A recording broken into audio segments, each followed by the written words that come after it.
Welcome to the Anthem gameplay series. In this first video, we'll take a look at story, progression, and customization. The world of Anthem is a chaotic and ever-changing world abandoned by the Shaper gods. Humanity survives either in fortified cities or with the use of javelin exosuits. Javelins are key to your survival by giving you superhuman abilities. Fly, swim, fight, and explore anywhere within the world. That's where you and your friends come in. Part explorer, protector, and adventurer. You are an elite group of pilots called freelancers that are sworn to protect humanity and uncover the mysteries of the world. In the world, the dangers all stem from one mysterious power. The Anthem of creation is everything. To control it is everything. Okay, but what could he even do with it? What could you do with the power of life and death, creation and destruction? He would be a god. Imagine all the good that we could do. We decide what's best for the world. The power of pure creation at our fingertips. Your story begins in the middle of this conflict. It will be up to you to head out on missions, silence Shaper ruins, confront enemy factions, and most importantly, ensure that the Dominion do not get their hands on the Anthem of creation. Before you head out on these missions, you need to prepare your javelin. Unlock 4 base javelin suits and then build any number of loadouts to customize them for different playstyles. The Interceptor is built for speed, lightning fast and incredibly agile to get in and out of harm's way. The Ranger is built for precision, highly versatile and ready to unleash firepower. The Colossus is built to deal destruction. What it lacks in agility, it makes up for in brute strength and defensive combat power. The Storm is built for extraordinary elemental attacks, devastating power, and light armor. No matter which javelin you choose, your loadout can be customized and augmented to match your gameplay style. Your javelin ability has everything to do with the gear you use. Your gear score is the indication of how powerful your javelin is. Each javelin has the following slots: 2 for offensive gear, 1 for support gear, 2 weapons, 6 components, and 1 ultimate power that is unique to each javelin type.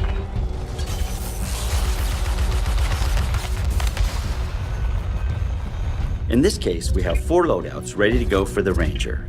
Each one I've set up for different playstyles. Let's have a look at my team support specialist. We are using the Venom Darts and a Frost Grenade for offensive gear. This will be great for applying ice and acid status and for setting up combos. For support gear, we are using the Bulwark Point, which places a spherical shield in the battle. For weapons, we have a Hammerhead Assault Rifle and the Semi-Auto Sniper Rifle. One will give medium-range damage, while the other allows for fantastic long-range damage. For my 6 components, I have a selection of items that will help keep my weapons at maximum performance. Before you head out, you have a choice on a number of objectives and ways to play. Continue your critical story mission, pick up quests from people in the fort, including your crew, enter one of the formidable strongholds, or explore the open world in free play.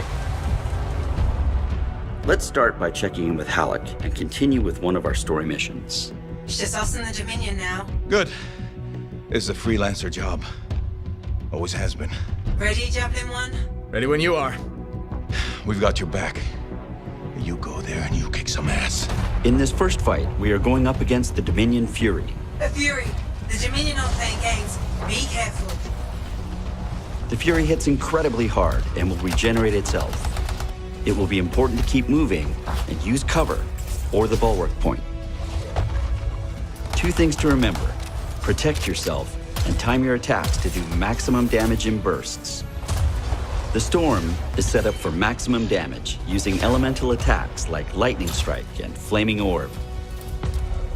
Its quickening field will reduce cooldowns within its perimeter, allowing everyone to use their offensive powers more often. Timing your ultimate attacks with your team will ensure enemies like the Fury won't have a chance to regenerate. There, you got them. You survived a Fury. You best head back to the fort. I'll let Tassa know we need to talk. At the end of each mission, head back to the fort. Collect your loot, customize your javelin, pick a new suit, and head out for more. This time, let's enter free play. In free play, the map is open to you to explore the way you want, head in any direction, and discover endless activities and receive missions along the way. Run into other players on the map, or call in a friend when you need an extra set of weapons to take down the deadliest creatures the world has to offer. Here we see the Colossus and Interceptor are opposites in almost every way, making them a great pair in battle. The Colossus is built to be in the middle of the fight, with its heavy weapons and durable shield. Taunting enemies with Battle Cry will keep enemies focused on it. This will allow the Interceptor to charge in and out of the fight, inflicting its melee damage without being attacked. Powers like Wraith Strike will send out a shadow version of the Interceptor. Or use the target beacon to mark an enemy, then charge in with the Spark Dash to finish it off. In Anthem, build your ultimate arsenal of javelins. Head out into the world and unleash your power. Stay tuned for the next installment that shows you the expanding shared world of Anthem and its massive endgame, including a look at our strongholds.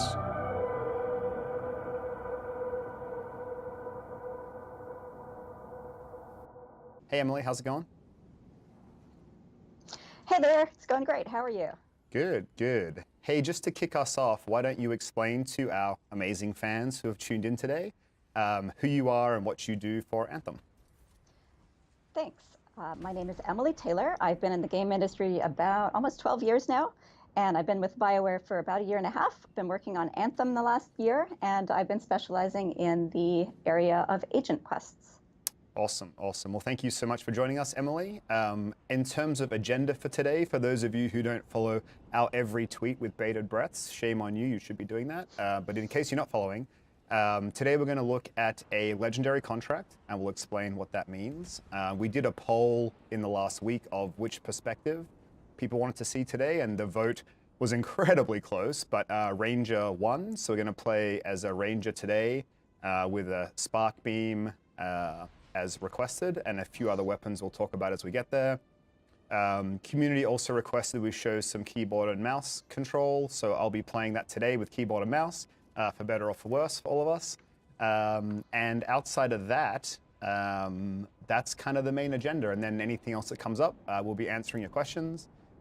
Before we dive in and have Emily kind of explain what some of those things were, all the regular disclaimers exist, and we remember to say it this time. You know, the game, while very close to being finished, isn't finished yet. We might see some bugs. We might even see a crash. If we do, we'll just roll with the punches and keep going and keep talking about what we need to talk about, but just keep in mind that the game still isn't finished. If you all have questions, please type them in chat. Jesse is on hand to pull questions out and read them out to us. We're going to do our best to play and talk, so we'll see how that goes. So that's all the opening stuff. I see someone throwing flares in the background. Good job. We also have 2 secret developers with us. We're going to do a full squad of 4 today, and we may reveal who those 2 secret devs are later. But for now, and you can see all them behind, we've got a few friends here. But to kick us off, Emily, why don't you explain? We'll get to what a legendary contract is, but they're given to you by agents. So maybe let's start with, what is an agent in Anthem? Sure. Well, as you know, there are several factions in Fort Tarsus, and in fact, in the world of Anthem. Some of those are, for example, the Freelancers, the Sentinels, the Arcanists. We've met some of those in your previous live streams. When we were looking at adding more quests into the world, aside from the main storyline, we could have just sort of sprinkled them around the fort, but we thought it would be more fun if you could do smaller quest lines so they could build up to a bit more meaning and help you get to know specific people. So we picked one person in each of the factions that we'll sort of focus on and who will give you those quests. So there are 3 agents for the 3 factions I mentioned: Freelancers, Sentinels, and Arcanists. I actually specialized in Agent Yarrow, who's the Freelancer. Today we're playing one of Matthias, who's the Arcanist, one of his contracts. And through their quest lines, you'll get to know not only a little bit about those people, but also their faction and what their factions stand for. When we talked about freelancers and what they are and what they do, we actually discussed sort of 3 pillars of what their behavior is. They're heroic, they're warriors, and they're explorers. And we also made the 3 factions and the 3 representatives of those factions sort of echo one of those 3 pillars. So we hope that each faction will feel a little different, but that you'll explore what it means to be a freelancer through each of them. Awesome, that's great, thank you. So at this point with Matthias, we've completed his main story. He's given us a regular contract we've completed, and now he's asked us to do a legendary contract. So exactly. We put ourselves to level 30. We kind of have mid-endgame gear, so a few epics and rares, maybe a masterwork here or there.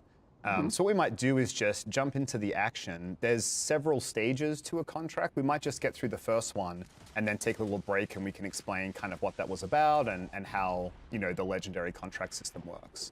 Sounds so if great. everybody is ready, we might start flying off. So some questions on keyboard and mouse with flight control. I think the team's made a lot of improvements. You can see the mouse movements aren't too crazy. It's pretty easy to get recentered. I can show you guys some of the settings later if that is of interest. And team here, I can't hear the in-game sound. If we could turn that on, that would be great.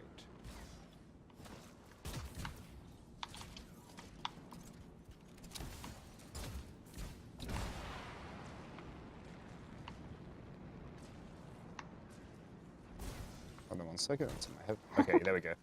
Turns out I turned my headphones off. So good. All right, so a little traversal as a warm-up.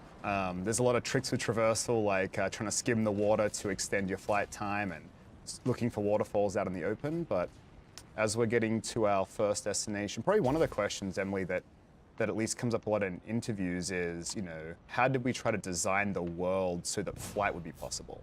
So I don't know if you want to talk to that as we approach what looks like an Ursix.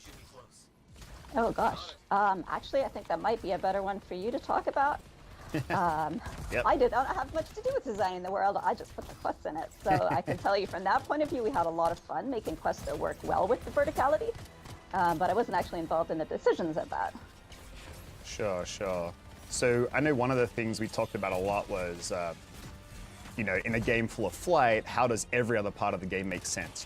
Creature design, all the way through to building the world and allowing traversal so that you just can't fly over everything. And one of what I think are the most impressive things is, flight not only feels really amazing, but, all the rest of the game, plays well for it.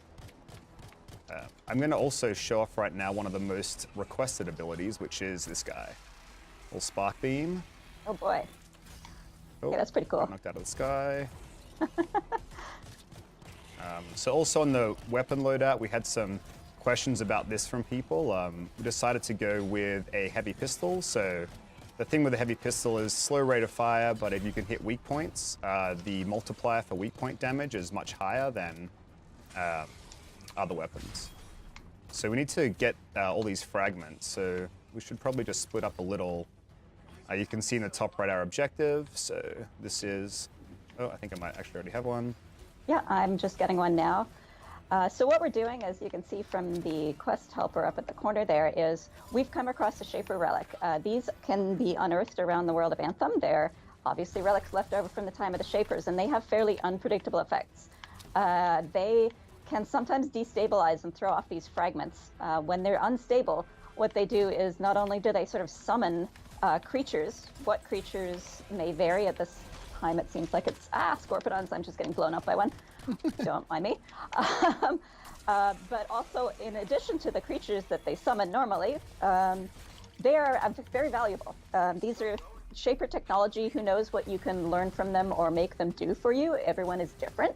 So different factions in Anthem are going to be really excited to get their hands on them. Like, that might be Dominions, that might be Scar, that's obviously us. In this case, Matthias will often be very interested when he gets a report of Shaper relics in the world, because the Arcanists love to study these things to learn more about our world. So yeah, you will come across these in quests as well as in contracts. And they do some unpredictable different things, but in this case, as I mentioned, we have scorpions, and they've clearly attracted an Ursix as well. The Ursix can also be attracted by the power of them. All right, so then you can see, okay, looks like we've got the last two, but normally in the HUD, there is a UI element that's like a little compass or a radar, I'm not sure how you describe it, that kind of shows you where the fragments are so that we can go pick them up and turn them in. So we got one more left to go, and then we probably have to defeat the Ursix anyway.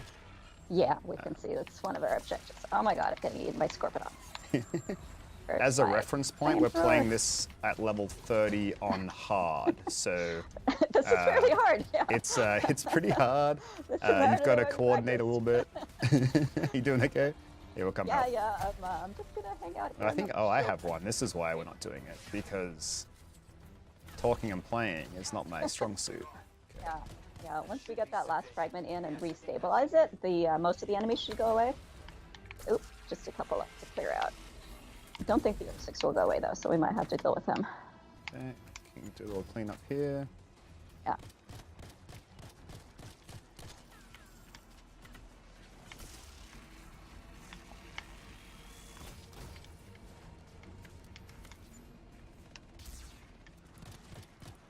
Where's my flamethrower?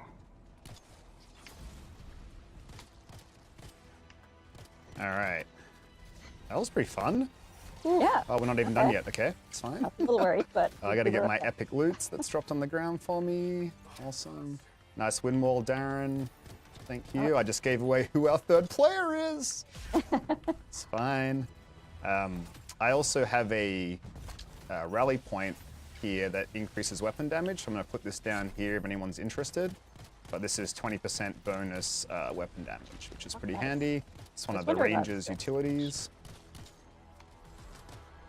So the Ursix, I think we might have shown it before on stream, but he, if you hover, he'll throw big rocks at you and you have to kind of dodge in the air. Or if you're on the ground, same thing, you know, dodging over is the way to avoid his attacks. He also leaps up for like a ground smash, so if you kind of double jump over and fly up, you can get out of that.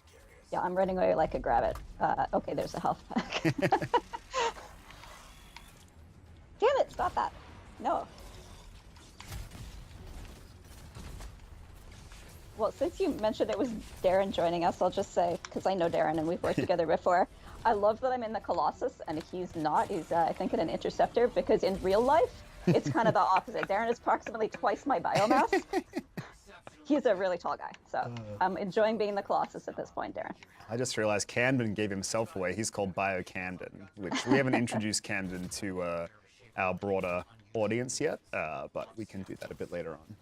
Awesome. All right, so that was stage 1 of a legendary contract, and you were telling me yesterday that there are multiple stages and there's some variety in that. How does that work for the contracts in the game? Oh, can you guys not fly ahead, please? Oh, sorry. Yeah, let's just take a little break, a little pause. Let's see if I can get back in before I get teleported. Hey Ben, we've got a request from our viewers. They're asking if you can fly as high as you can.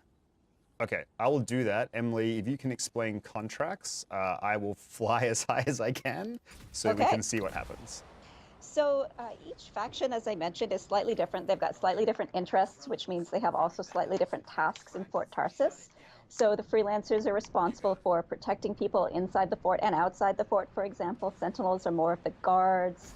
Arcanists really need, the researchers, etc. So as you interact with the agents, you'll get quests that have a storyline, but you will also be able to help out with that faction's daily contracts. They're like the tasks that faction is responsible for in the fort. So depending on what agent you got the task from, what you're going to be asked to do will be a bit different. We also want the contracts to be constantly renewable content, that even when you finished all of the story, you can still keep doing them and they'll remain fresh. So they're going to be slightly different every time. I don't want to call them repeatables because that has some negative connotations and we're doing it a little smarter than that, but you won't be able to predict what exactly you're going to be able to do, but you will know that it's related to that faction. For example, Matthias, as we've seen, is very obsessed with fragments when they appear, but he's got other Arcanist related tasks. For Agent Yara, you might be rescuing a Strider or helping protect some Arcanists or things like that. Yeah, it's really cool. Even when we, you know, talk about most of the streams we do, we kind of turn up and say, we don't know exactly what's going to happen here. And so there's a little bit of randomness to it, like we weren't expecting the Ursix, and now we have to silence this next Shaper Relic, and it looks like the creatures are kind of pushing out to us, so we might all dive in and get going. But thanks for the extra explanation. Yeah, well, this gives us an opportunity to show that that search radar that you were mentioning before, because it's back on the screen. Oh yeah, nice. Yeah, and you'll notice that it's got 4 quadrants, and the strength of the signal gives you a clue how close you are, but also in the middle, it's a little harder to see probably on the live stream, but there's a little arrow. So there is verticality too, and we do have a very 3-dimensional world, so definitely look at the arrow too. So you might be looking for something way up above you or below you. Right, like when I fly up now, the arrow says down, so I know to kind of go down. And when it's the Exactly. dot, it means I'm on the right level, right? Exactly. There have been a couple of quests I've been flying in circles until I realized, oh look, the arrow says down, it's actually below me. I didn't talk about my second ability you guys have been seeing, which is a sticky grenade. It's a grenade that does a lot of single target damage, so I'm kind of set up for single target damage, but when I throw it, it'll stick to the creature, the target, whatever, and then kind of blow up for a small AoE, but it's pretty high damage. All right, so we got to find the last couple of fragments here. Okay, a I few think more everyone's creatures coming grabbed in. them, yeah. I think everyone's got one. Oh, here we go, we've got some brutes. Oh boy, so these brutes, okay, yeah. And they're legendaries, so lots of hit points. Yeah. I will shoot whichever one you shoot. Okay, this one in the front. Yeah, legendary Ash Brute. So his weak point is in his head, so it's a good kind of spot to try to hit if we can. Yep. Oh, I need a health pack. Run. Yeah, these guys hit pretty hard. They And I think really- we're on yeah. fire. I don't know, Camden, can I'm you use on your fire. cleanse on the Interceptor, please? I think you just used it. So we put Camden on his support ability, will cleanse status effects. Oh, Because nice. there's often a lot of things that cause fire, and then you can't fly, and not flying is kind of annoying. So he can clear that for us. It's actually kind of interesting to me because as a quest designer, while I've been playing the game, a lot of the time I'm testing my quests and I'll play solo more often than I'll play in a group. So I haven't Yeah. necessarily seen all the abilities that the Interceptor and the other classes have. Yeah, it's a whole new thing to play in a full group. It makes a really, really big is, difference, yeah. I think. It's a lot more fun. There's a lot more combos. There's a lot more group interplay options. So like these brutes as well, if you hover, they'll shoot fire at you to like prevent you from kind of trying to just hover above them. So I don't know, we have a Camden got cleanse again, I think. Oh no, it's on fire. It's okay. Probably on cooldown well, still. I have a flamethrower. Oh, you have a so those flamethrower. Nice. Okay, brutes that's can amazing. be on fire for a while. Did we get them all? There's one more who just came there is. through. Oh yeah, someone's still Yeah, carrying a first fragment and it needs to put it down. They're not That would gonna be stop me picking- again. Ben, Gotta you're stop picking holding them us up. back. I know. What a shocking move, right? That's fine. You know, Mike Gamble mentioned something. He said that often you actually fly out here so that you're physically on the same site. But you didn't do that this week. Is that to do with the fact that it was -7 Fahrenheit or -22 Celsius for those I outside the wouldn't States? say I'm a massive fan of the cold of Edmonton. That's for certain. I looked at the weather this morning. I thought maybe I should fly to Austin. That'd be okay, right? You should have come to Austin. Yeah. Now, we might have hit a snare here. I don't see the next quest step. Oh, that's weird. So, did we bug something out, do we think? That is possible. This is a build that still has a couple bugs. So that's cool. So what we'll do is, if you guys controlling the cameras can swap back to my head, I will end this, and maybe what we'll just do is see if we can restart again. And then for now, why don't we go ahead and take some questions? I'm going to end the expedition. If that doesn't end that for everyone, could you guys all just exit out, get back to Fort Tarsus? I'll send some invites out and we might go again. All right, so that was kind of, we did 2 out of the 3 steps of that legendary contract though. As you can see, a lot of the creatures were tougher, like we saw legendary variants, a lot more hit points, a lot more coordination required. We got a lot of cool loot. I'm actually looking at my end of expedition screen now. I don't want to share it with you, but let's see what I got. If it was anything cool. I definitely got some epics, and I think if you, yeah, so I got like, just in that amount of time, I got 3 epics, 3 rares, and then a couple of commons, so not a bad little haul. So while we get reset up, we'll take some questions. So one of the things chat was noticing was that your javelin was cooled the whole time. Was it the rain that was affecting that? Yeah. Can chat hear you, or do I need to repeat the question? Chat can hear me. Oh, awesome. Well, look at this. Jesse, all the powers. Yeah, it was raining. So, we wanted to have some impact of the environment to how gameplay functions. So one of those things is that when it's raining, you'll get some extended flight time. So there's various levels of cooling, like flying through a waterfall kind of wipes out all of your heat. And then like skimming the water or some rain will just like extend the amount of heat capacity you have. So your heat meter will fill up slower.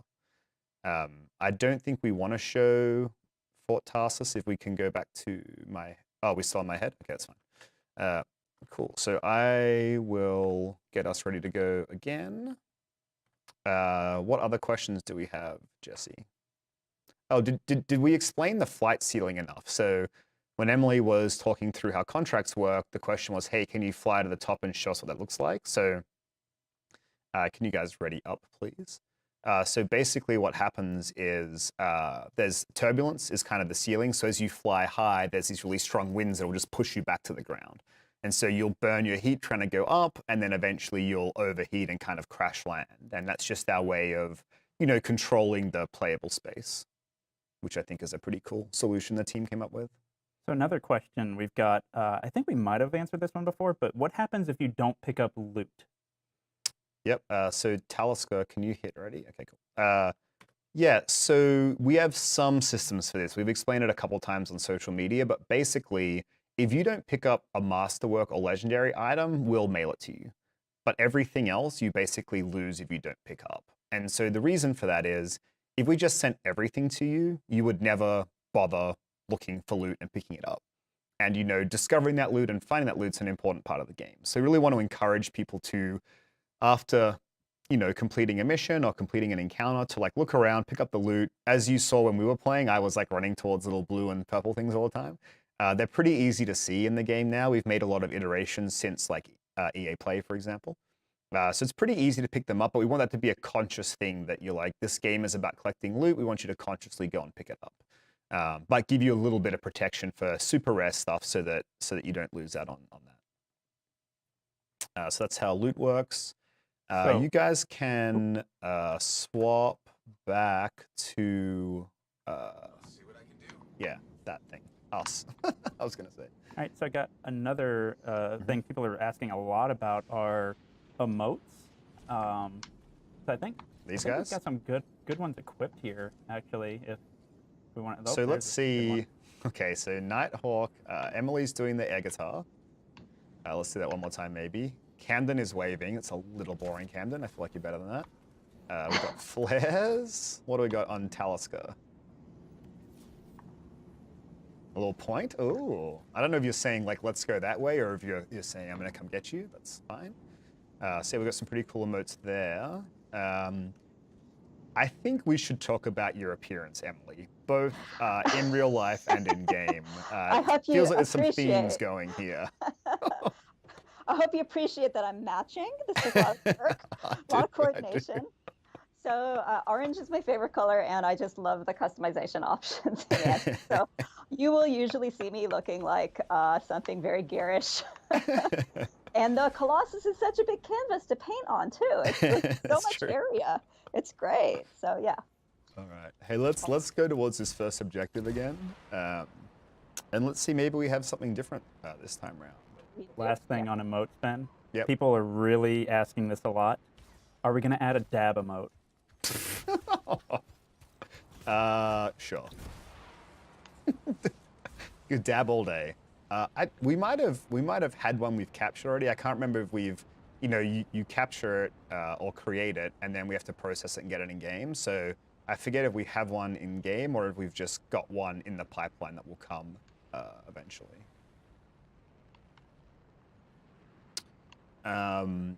People did want to see the mouse and keyboard settings, so what we might do is just get through this encounter and then kind of show that.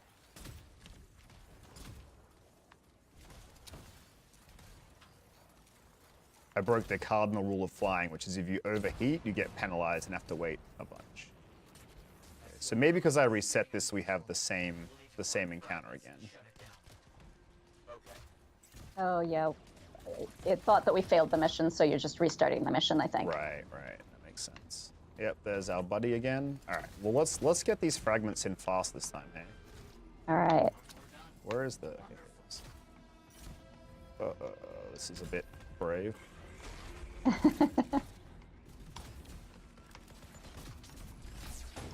I don't know if we've talked much about the scorpions, but you may be able to see that there are 3 different types of them, and they each have slightly different behaviors. So that makes them kind of interesting. There's one that will blow up in your face, which is my least favorite type. Yeah, the worker will has the sack. He'll explode with a sack just like that when he gets to you. So you actually don't have to shoot it if you don't want. You can try to bait it into exploding on top of its friends, and then it will do damage to its friends as well. So there's a little some advanced options of play there as well. And it leaves you covered in green slime. We've also got some lightning falling down from this rainstorm, which is not ideal. Oh. Not perfect. No, lightning can zap you out of the sky, can't it? Yep. I'm going to get rid of these, all the rest of the arachnids, the sculpidons, sorry, and then if you guys want to focus on the Ursics for a bit. All right, I'm going to use my ultimate. Boom. Oh, nice. Please do that. That's amazing. Ah, damn it. Didn't take him down that much. He's legendary. He's pretty tough, but I took him down about a quarter. Oh, yeah, that's perfect. I'll come over with my support field in a second. These sculpidons are still coming, so that's not ideal. Might just bait them into you guys so we can kind of AoE them a bit. Yeah, put this field down for us so we can get that 20% bonus weapon damage. Oh, didn't dodge like a chump, and I'm down. So. Now I get made fun of by however many thousands of people are watching. Ah, I'm going down too. No, I'm running away. All right, someone needs to hit me up with a repair, please. Yeah, sorry, I was going, but I almost died too. I'm on fire. Who's gonna be that hero? We can cue the "You Can Be My Hero, Baby" music, please. All right, here we go. Looks like Camden's got me. Maybe a little wind wall as well. Good stuff, guys. Thank you. So again, his weak spot is the head, but it's kind of a trade-off. If you get in front, you're kind of susceptible to all of his other attacks. So, like just that, I got hit by the rocks. Yeah. One thing I didn't call out when we were talking about the contracts is you'll actually notice the difficulty in each beat escalates. So contracts are typically 3 tasks in a row, but each one should feel a little more intense than the last. So this is the easiest one. Starting with an Ursics? Yep. Not ideal. It is a legendary contract. So we started with the easiest one, Ben, and you still died? It's like, yeah. Oh, awkward. Crap. Okay. Right, so this is good. Camden's kind of entertained. We got the wind wall up, which protected us from those rocks, which is great. Now it's gone. We got to have to use dodge. See if I can sticky grenade in the head there. It's maybe a bit risky. Let's try double shotgunning him.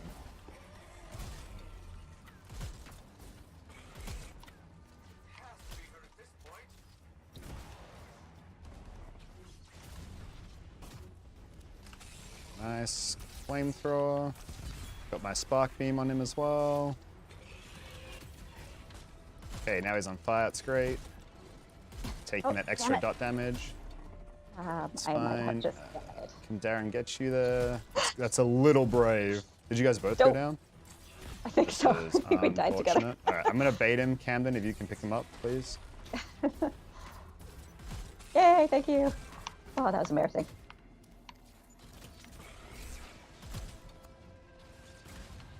Oh, I got knocked out of the sky. I'm gonna come give you guys a little weapon buff. Hey Ben, what difficulty are you guys playing on? So we are. Oh no. We are playing. Oh my gosh, really? I'm down. We are playing on hard difficulty, Jesse. Oh yes, we are. Thank you for. So this is a little It's a little. I mean, if you play really well, it's kind of fine. But if you make mistakes, you certainly get punished. Yeah. So this Ursix is pretty low now. I think we can just finish him off real quick. I'm not. And the pulling lightning away. strikes really aren't kind of helping this whole problem. Yeah, because they'll incapacitate us if they hit us, and they're pretty nasty. So we got Talisker back up again. Is everyone up? Yeah. Okay. So one thing, I forget if we had this last stream, but you can see in the top left over there, we have a party widget now, which we didn't have before, which is great. So you can see the direction your teammates are relative to you. So if I run ahead, I can see Talisker, Nighthawk, Cannon behind me. And the kind of arc it shows gives an indication of distance, as well as you can see their shield and health. So that's really great. Now it's more obvious if people go down, you know, if someone's low health and they need a wind wall or something like that, you can kind of look at a glance.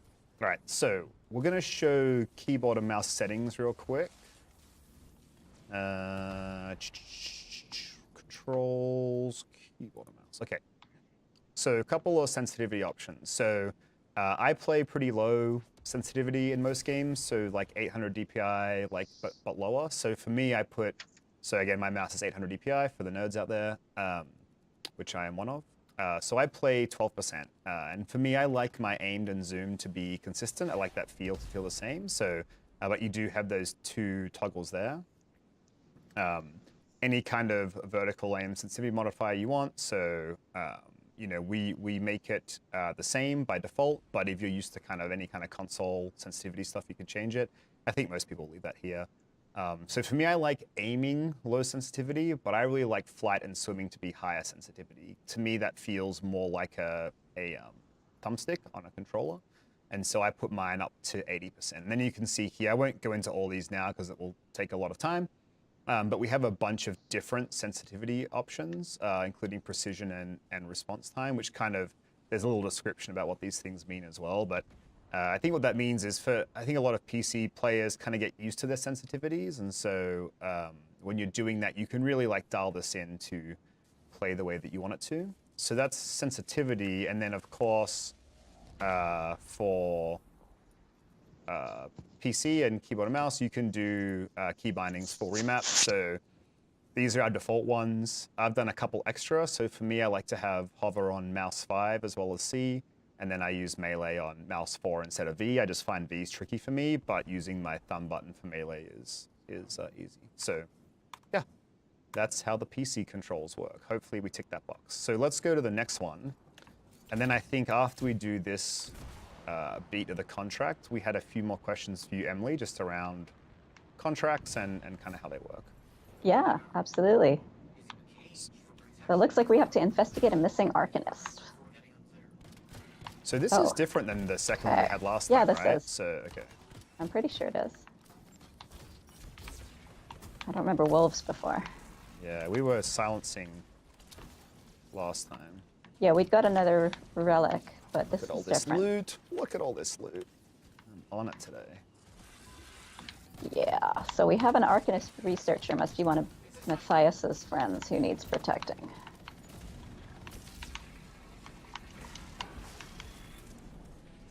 Do we need to... Okay, we have to get the predators first. Let's see. Okay, oh, he's in a cage.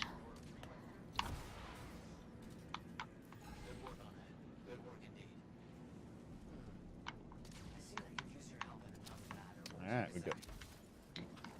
Failing research device. Okay, that sounds exciting.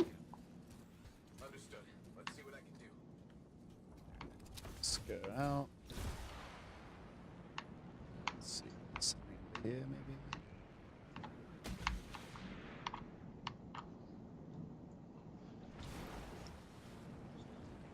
I went the wrong way, kind of. I got caught up exploring the depths under the water. Actually, I think I got lost too. Maybe I could find some treasure. I don't know.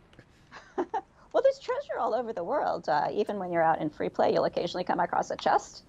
It's slightly embarrassing, but even when I'm doing my quests and I'm testing them on a local server where I cannot actually pick up any loot, I still cannot help clicking on those chests because they're glowing and they look exciting. I hate to break it to you guys, we have a time. So... Oh no.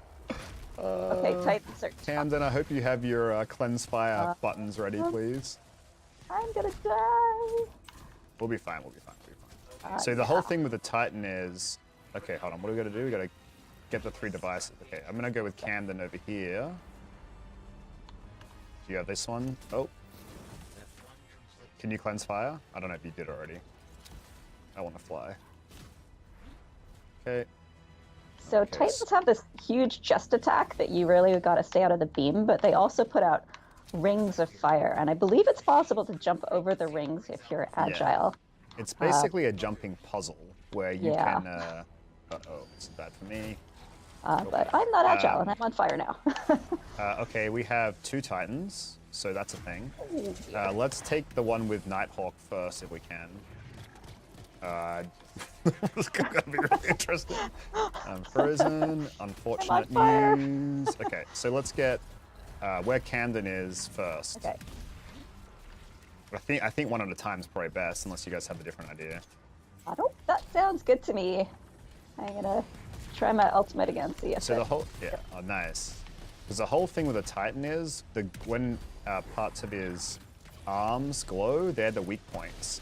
And if you do enough damage to the weak points, you can interrupt what he's doing. So if he's casting like any of his attacks like this, if we were to hit his arms with enough damage, he would kind of stop, and then we could be more offensive. Right.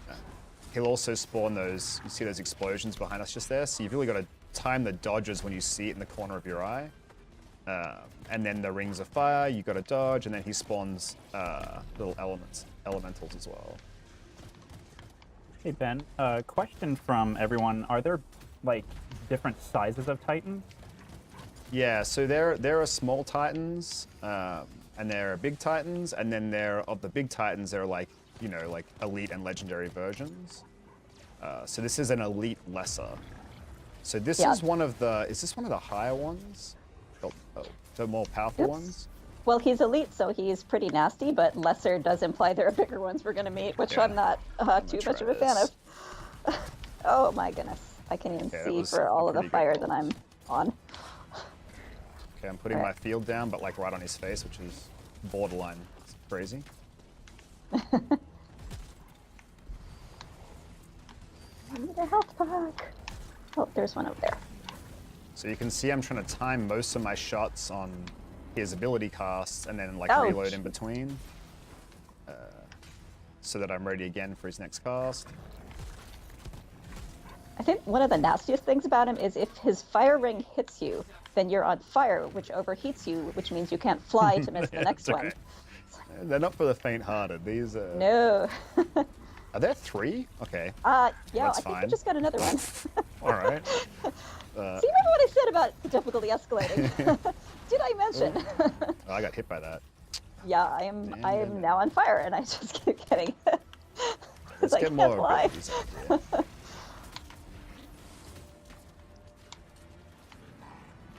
Yeah, so kind of the dance is push on those abilities.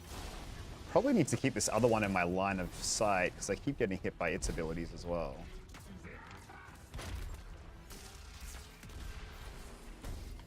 So I'm kind of failing a little bit on these dodges for the ones that come behind me. For those watching, you can see you've really got to... It's kind of like shoot, shoot, shoot, dodge, like this, reload, shoot, shoot, shoot. But I dodged into someone else's. So the other kind of tactic here is if you clump up, you get hit by all the attacks. So we've kind of got a maybe triangle formation or square formation around him is a little better, because then we don't get hit by everyone's everything. We just kind of have to deal with our own stuff. Oh, ouch.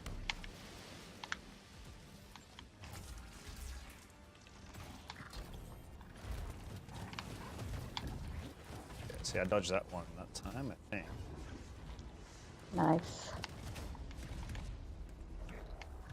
Okay, where are we at on alt status? If I'm anyone has all... one, I feel like it would be... Oh man, a good time. I feel like it would be probably worth it. It's probably worth it.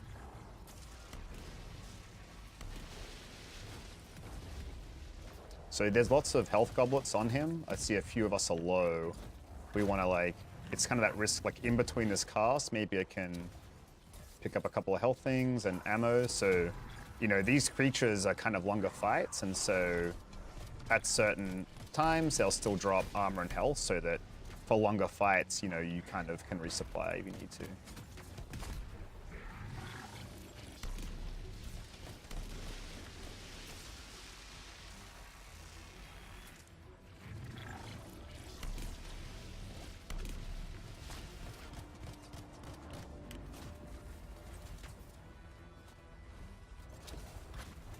Oh, Nighthawk down.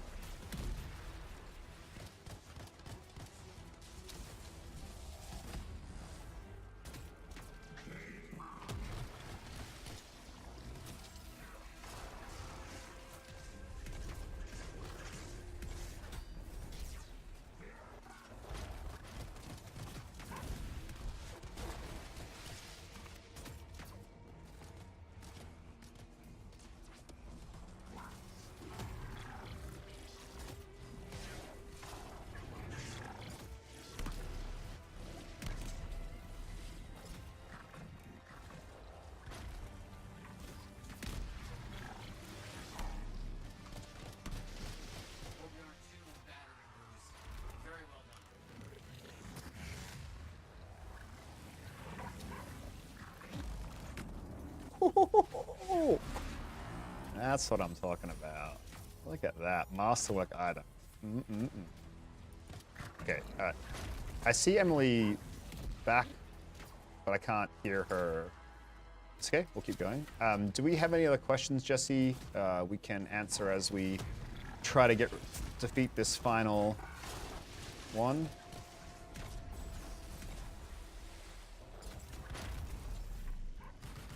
Let's see what we've got on chat here.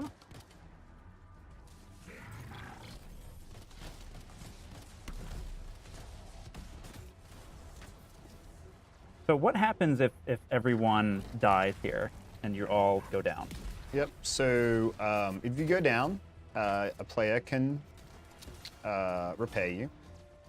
That's like an unlimited timer, unless everybody goes down. So if everybody goes down, it's a party wipe.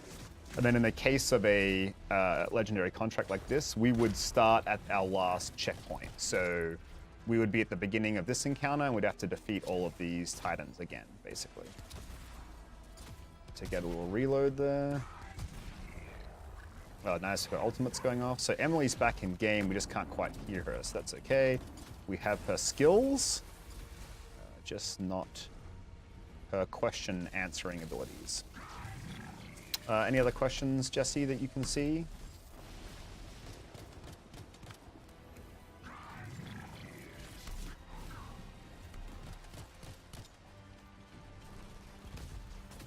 I'm not sure I get up close here, it's sketchy.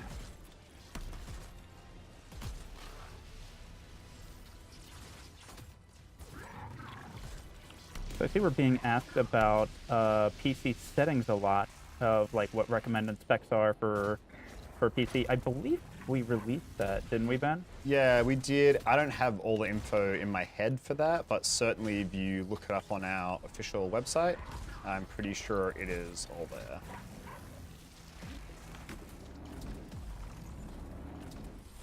Okay, so I managed...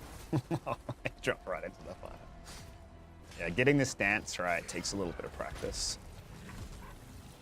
All right, if we have any ults left, it would be great to finish this guy off. Come on, cost.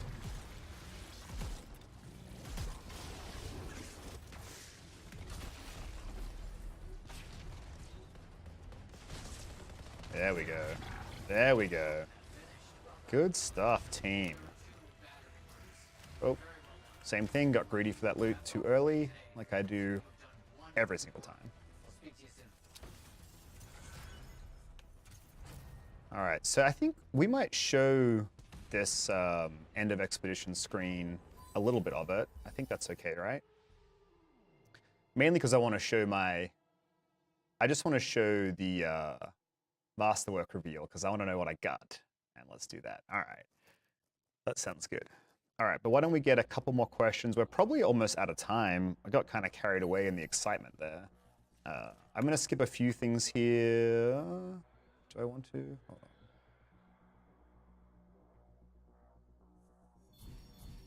Yeah, I'll skip a couple of details because we should really talk about all this in a different setting. But let's see. Oh, look at this. All right, Venom Dart's pretty good. 3 darts. Nice. Okay, so that's some pretty big shotgun, 20% damage and 20% ammo. So, okay, my shotgun usage would be amazing now. And then the Venom Darts debuffs with poison, or acid damage rather, which makes enemies take more damage as well, which is kind of cool. So I got a bunch of cool stuff. Venom Darts, got a Seeker Missile, we got lots of loot.